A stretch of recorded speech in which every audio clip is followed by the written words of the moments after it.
لوگ کھڑے ہو چکے ہیں، پہلے بھی کھڑے تھے مگر ابھی پورا سٹینڈ لے چکے ہیں، اور کیپٹن سرفراز کی بات میں دم ہے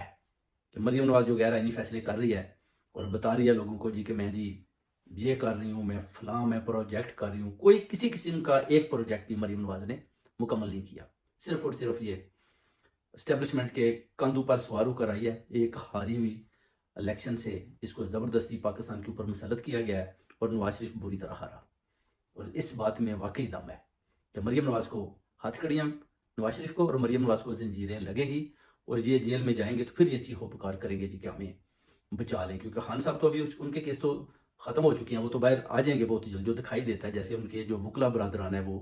بتاتے ہیں، اگر جیسی وہ آئین اور قانون کے مطابق باتیں بتا رہے ہیں ان میں دم ہے، اگر وہ صحیح کہہ رہے ہیں، اگر اس کے پیچھے پھر بھی کچھ خفیہ طاقتیں زور لگاتی ہیں کہ خان صاحب کو نہیں نکالنا، تو پھر بھی کچھ دیر کے بعد انشاءاللہ خان صاحب ضرور باہر نکل آئیں گے۔ بہت بہت شکریہ۔